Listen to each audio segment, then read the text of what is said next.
Welcome into the Sports Game Podcast with Paul Catalina. My old friend Justin Williams from The Athletic joins us now, and we're going to talk about the Protect College Sports Act and kind of some of the things that are going on at the administrative level of college athletics. And I'm curious to get Justin's perspective on it. You're one of several guys that have been covering this really, really well, or people have been covering it really, really well. And I always love your work, Justin, so I want to get your perspective on it. So the SCORE Act, and it's amazing to me how really smart people on all sides of this thought that thing was going to ever get through. And I guess that's just kind of how Washington works. But the SCORE Act died. And so now we have a bipartisan bill. That's the good news between Ted Cruz and Maria Cantwell. But that getting to 60 votes to beat the filibuster, I just don't think that's going to happen either. So where do we stand here, and what do you think has to happen for the Protect College Sports Act to actually see a vote and a yes vote? Yeah, so, starting with the SCORE Act, which got pulled again last week, that started in the House of Representatives. And you're right, even if it had passed the House, there was just talk from the beginning it was never going to pass the Senate. The idea was that this bill from Cantwell and Cruz, which has been in the works for a long time, they've been working closely for a couple months, that it had a better shot of getting that 60 vote threshold and coming out of the Senate, which currently would mean, I think, 7 Democrats in addition if all Republicans voted on it. I don't, I'm not a political reporter, but even that seems like there's going to be some tension on both sides of the aisle there, of maybe some Democrats not wanting to support parts of it or Republicans not wanting to support part of it. But this seems to be a more viable option for college sports to get what they've tried for years to get, which is Congress to kind of come in and throw them a lifeline and save all of their problems. Now, it's one thing to have college sports kind of pushing for this and get to a certain level, and there's still going to be some Big Ten, SEC, fighting, I think, behind the scenes against some aspects of this bill. Then there's also, on top of that, the political aspect. And honestly, that's part of what doomed the SCORE Act. There were some college sports things in there that there was disagreement on, but there's also just some kind of like political standoffs in terms of, power plays and things like that. So you're really taking two entities that, let's be honest, have not been totally efficient or on the same page in terms of college sports leadership and Congress, and trying to get both of those to come together and pass some legislation. You are right to say that there's still a long way to go about this. This is encouraging for a lot of people in college sports. Not saying that everyone involved in college sports agrees with it, but they've been pushing for something for a long time. So the fact that there's a bipartisan bill at least being presented in the Senate does show some progress on that front. But getting it over the line and ratified into law, passed by both houses of Congress, to me, we're still a long way from that even being a totally realistic, viable option. There are some landmines I see in it that are maybe obscured a little, Justin, by some of the things that I think most fans will like. And just because that's the window dressing, the transfer portal rules, I think fans will like. I think that, there are, that Lane Kiffin rule, I think fans will like that. The problem is that that's one of the first landmines.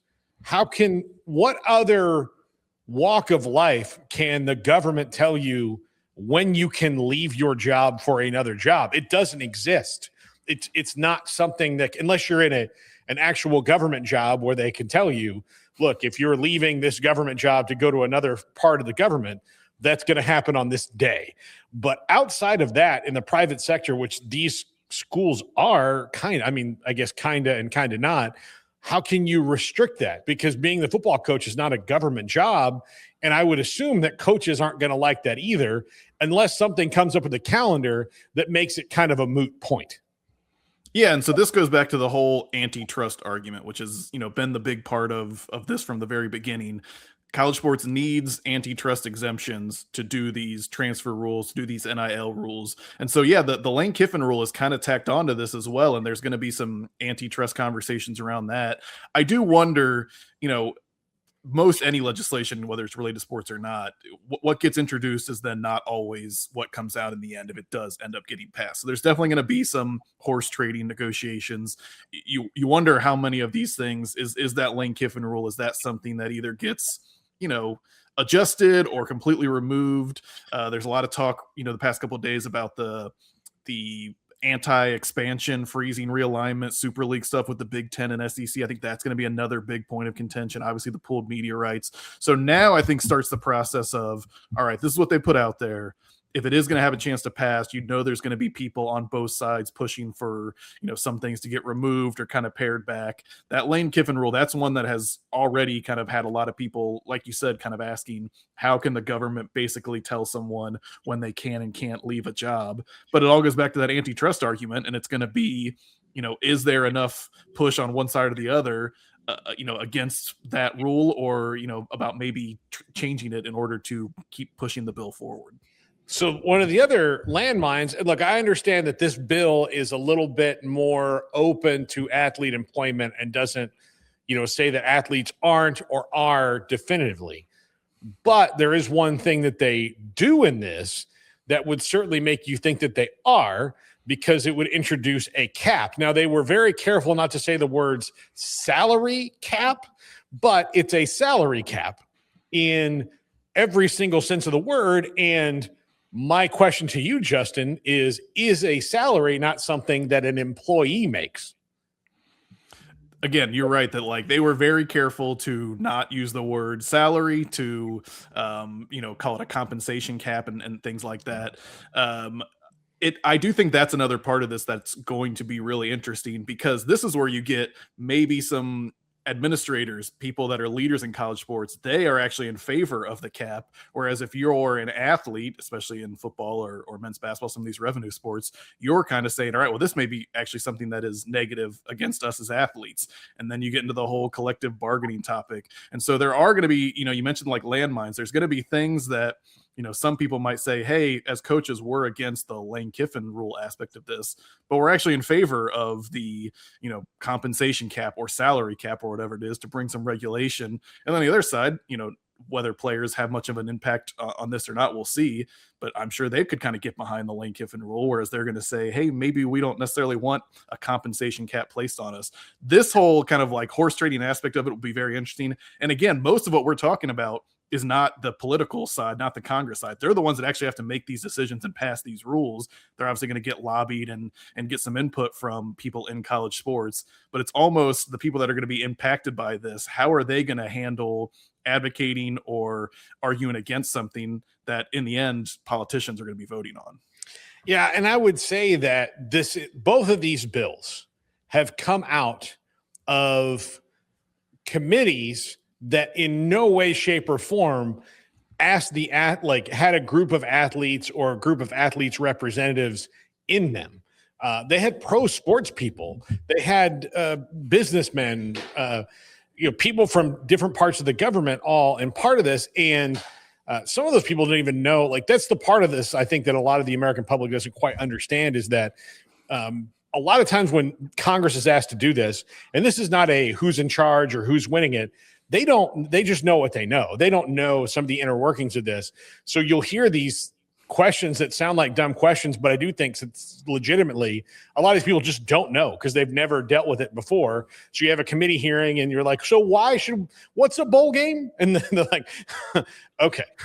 Or when they call NIL nil, that's a dead giveaway that someone's, not in the message boards, right? Yeah. So they're not in it. And it's ridiculous that you're not prepared enough, that your staff didn't, help you prepare for this. But at the same time, you can't begrudge them. I mean, I remember when UCLA and the California, the university system was, trying to figure out the compensation about what they'll have to give back to the university system for going to the Big Ten. And you've got all these academics that are on this board, and they're like, so what now? I don't know any about this. I'm the dean of the School of Physics. I'm on this board because you guys asked me to be, and I make decisions based on the information placed in front of me of whether it's viable or not. That's all that they do. So it's such a weird thing that we're at this point, but no athletes have been really consulted in this, which leads the charge for some sort of unionization and collective bargaining, which college athletics could do without Congress.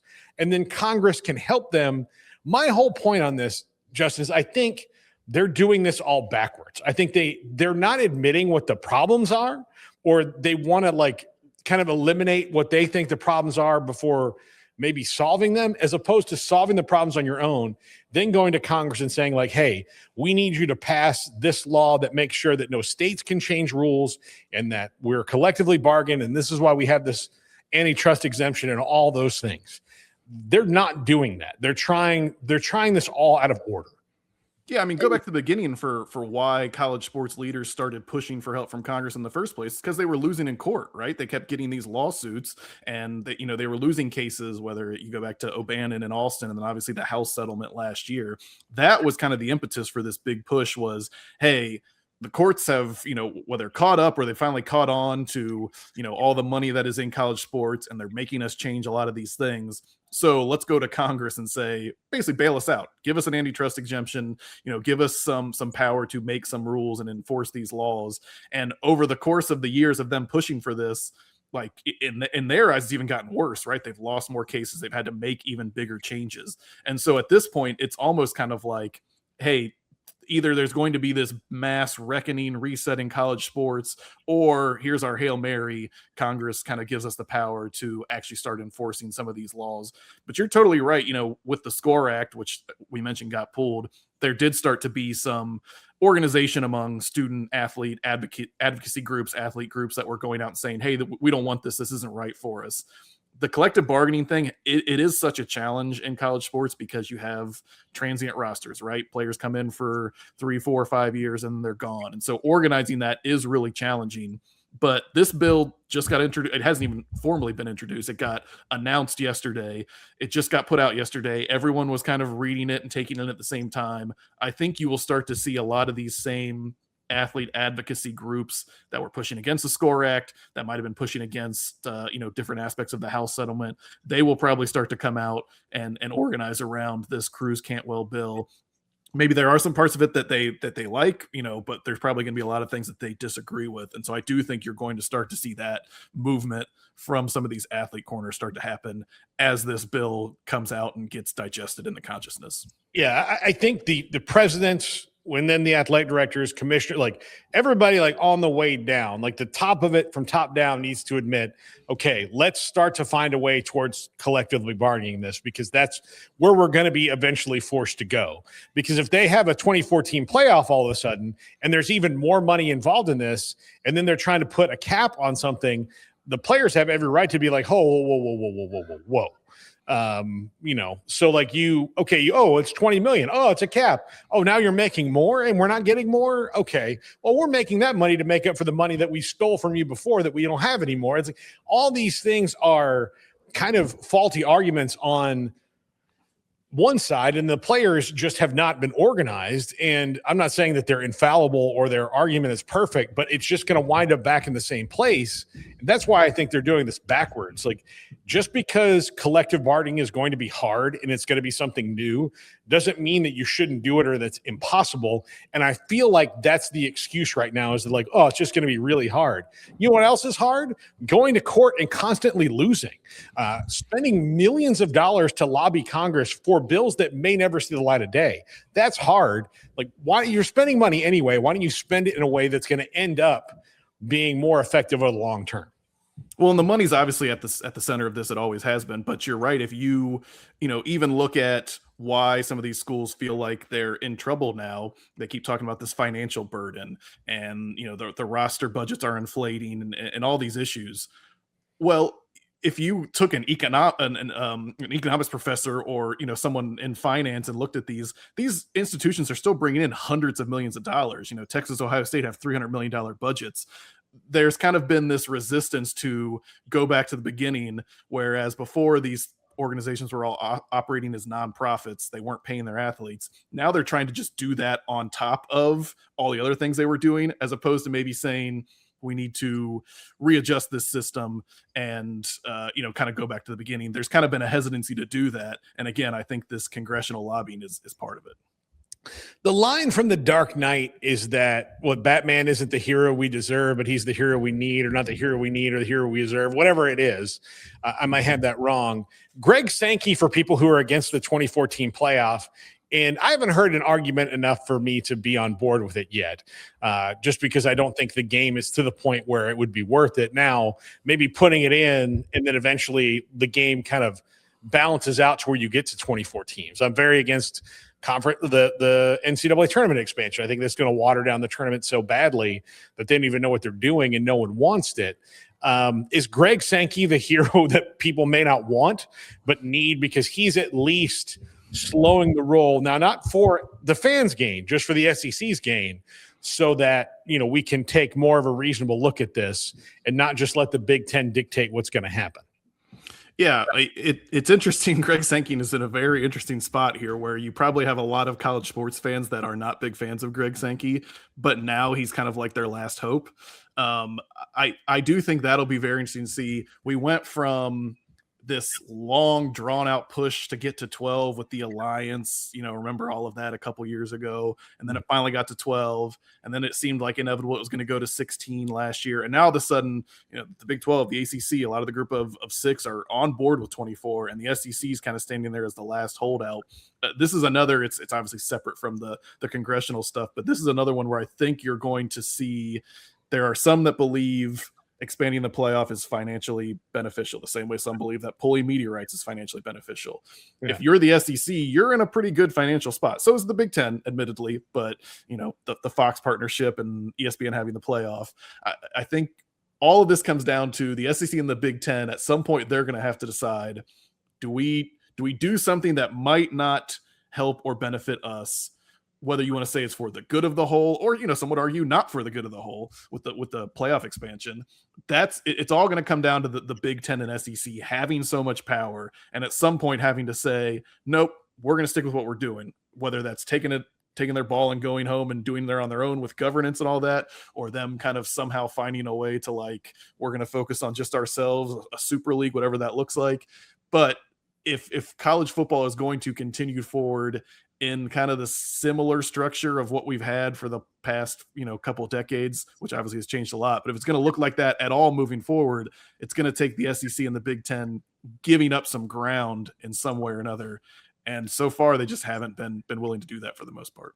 I think it's a wild, ego-driven miscalculation for the SEC or Big Ten to think that everybody's just going to go with them. I mean, if they did that, which is part of the reason that one of the things I do like about the bill is it creates roadblocks to the Super League, because that's not what no fan wants it. I think if you ask most fans in the SEC or Big Ten, they don't want it either. You might have some dyed-in-the-wool, Feinbaum listeners that are like, we don't need anybody else, but no, you do.